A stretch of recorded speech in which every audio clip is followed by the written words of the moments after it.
je gledao u svitanje dana, u tihim noćima od zvjezdanog sna. Rumenim sutonima ona me ljubi, zelenim poljima i beskrajem dna. Ja sam je gledao kroz kapljice kiše, ona je svjetlo što me vodi kroz noć. Olujnim valovima ona me njiše, ona je ljubav koja ne može proći.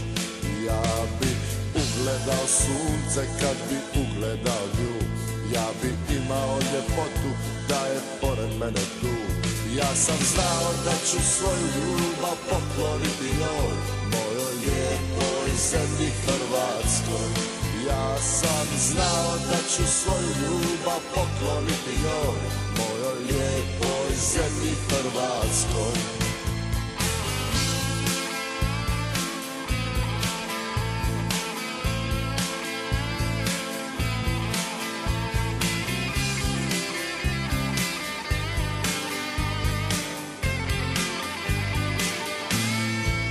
Ja sam je gledao u svitanje dana, u tihim noćima od zvjezdanog sna. Rumenim sutonima ona me ljubi, zelenim poljima i beskrajem dna. Ja sam je gledao kroz kapljice kiše, ona je svjetlo što me vodi kroz noć. Olujnim valovima ona me njiše. Ne, mimo tih dogovora Balić puca iz prve, dakle ono što je Lino govorio nije baš neki zakon za ove naše igrače. Zakarila, zabija Skoglund, evo nas na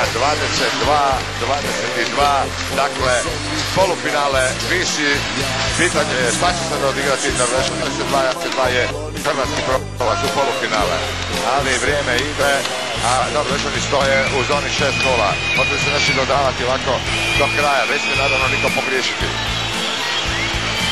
Balić odlučuje, to je Balić. Kakva kalkulacija, Balić nikada nije bio sklon tomu. 23-22, 9. gol Balića, Solberg odmah uzreća Solberg sa izjednačenjem 23-23, ali ovo je kraj utakmice i Hrvatska je ipak u polufinalu teškom mukom uz sve ozljede i pomalo ako trebalo je tu i protiv sudaca se boriti, ali nećemo sucima ništa. Bravo naši.